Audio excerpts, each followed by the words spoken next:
به نام خدا. سلام و عرض ادب دارم خدمت یکی دوستان عزیزم. خیلی خوشحالم که خدمتتون هستم با یک بازی دیگه، یک ایده دیگه برای شروع بازی. این بار اومدم بهتون بگم که در شروع بازی و یا گشایش ایتالیایی چجوری دام پهن کنید و یا چجوری حریف رو تو ترپ بندازید. این بازی خیلی به نظرم قشنگ بود و حتما دوست دارم که یک باری بهتون دنبال بکنید مراحل این بازی رو. فقط اگر عرض شود اگر دوست دارید که سریعا به نقطه‌ای برسید که بازی رو فقط تماشا کنید، 30 ثانیه آخر رو میتونید ببینید، اما من پیشنهاد میکنم بازی رو ببینید حتما و تحلیل رو گوش بدید. خیلی به نظرم قشنگ هست. سفید شروع کننده بازی، E4 E5 اسب F3 اسب C6. خب همونجوری که می‌بینید که شروع بازی ایتالیایی هستش به سبک کلاسیکوار یا کلاسیک. خب اینجا پیاده C3 اسب F6 D4 و سرباز یا پیاده در D4. حالا یک چیزی که هست، یک نکته‌ای که هست، شما این پیاده رو پس میگیرید. اینجا فیل که کیش داد یواش یواش شروع بازی ما شروع میشه، یعنی اون طرفی که قرار پهن کنیم، ایده‌ای که برای برد راحت داریم رو اینجا ما از این به بعد شروع میکنیم. خوب دقت داشته باشید. بازم عرض میکنم اگر میخواید بازی رو نبینید و سریع‌تر ببینید برید 30 ثانیه آخر، اما توصیه من اینه که بازی رو خوب دقت کنید. خب اسب C3 رفع کیش، خب بهترین حرکت برای سیاه. اسب در E4 هستش، فکر میکنه برتری مهره‌ای داره که همینطور فعلا هستش. اینجا هم میتونه در واقع نظم بازی رو برای ما کمی به هم بزنه. ما ایگنور میکنیم در واقع اسبی که تحت فشار هست رو ایگنور میکنیم و قلعه کوچیک. خب اینجا همونطور که عرض کردم تعویض انجام میشه، اما ما فعلا فیل رو پس نمیگیریم، یعنی سه ارزشی رو پس میگیریم، D5 میکنیم. با D5 کردن باعث میشه که این اسب در خطر بیفته. خب پس سیاه فیلش رو به عقب میکشه، فیل رو به خونه F6 میبره. اینجا رخ E1، یعنی نه تنها اسب به خونه C6 رو تحت فشار گذاشته، اسب خونه E4 رو هم تحت فشار دار. خب پس اسب خونه C6 به خونه E7 میره، دوباره این مهره رو ازش میگیریم، پس رخ در E4 میزنیم، نمیتونه بلند شه و اینجا قلعه کوچیک مهره سیاه انجام شه. شما دوباره D6 میکنید. با D6 کردن خب هم نظم پیادگی حریف رو به هم میرزید و همین که راحتا میتونید وزیر رو در خونه D6 مستقر بکنید برای بسته شدن مسیر فیل ها. و الان که خدمتتون عرض میکنم حرکت بعدی سیاه اسب F5 برای تحت فشار گذاشتن وزیر در خونه D6.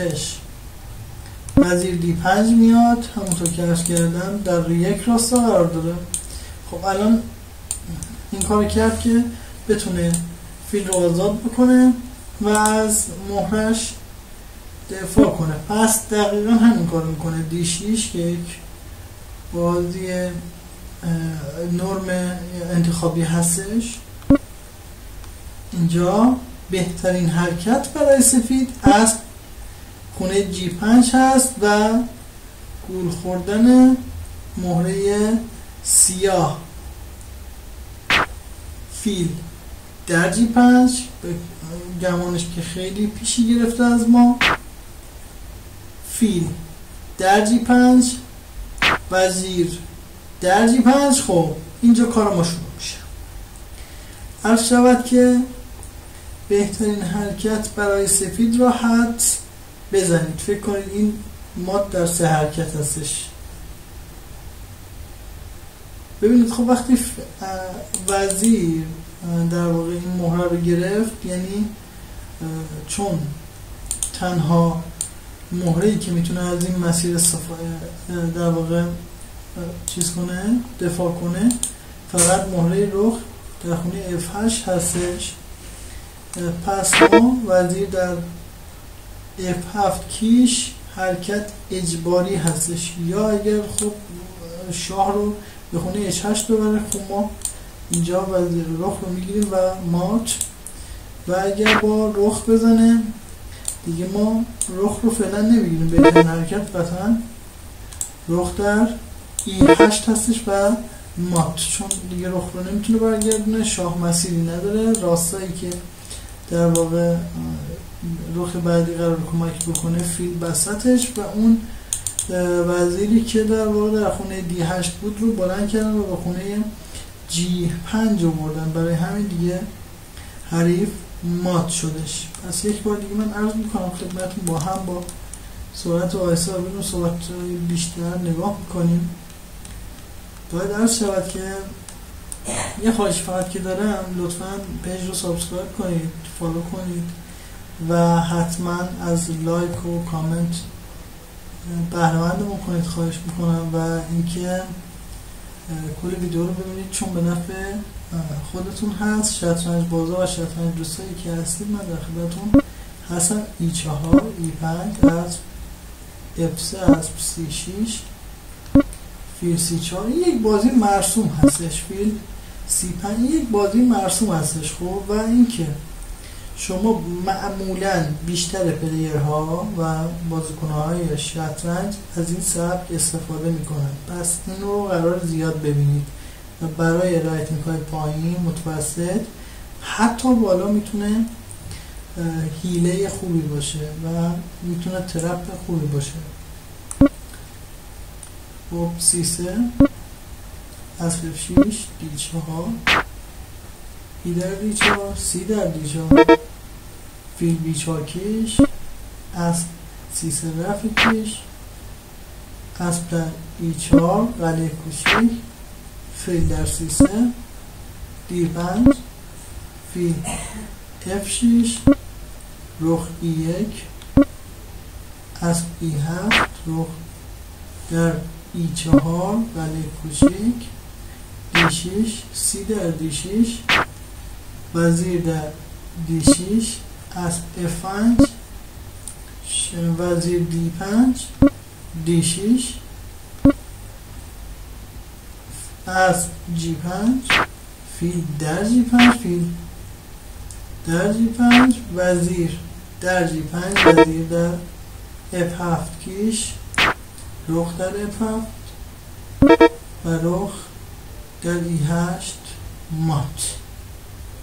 به نظرم یکی از بازی خیلی زیبا بود، یکی از ترپ های خیلی قشنگ بود که شما میتونید این در واقع بازی گولزننده رو انجام بدید، این حیله رو به کار بگیرید تا از حریفتون یا پیشی بگیرید و یا بازی رو به همین طور که عرض کردم خدمتتون همینقدر راحت بازی رو ببرید. اگر نظری، پیشنهادی یا انتقادی بود من در خدمتتون هستم. امیدوارم به دلتون نشسته باشه و هر جایی که هستید صمیمانه براتون آرزوی سلامتی و شادی دارم. دمتون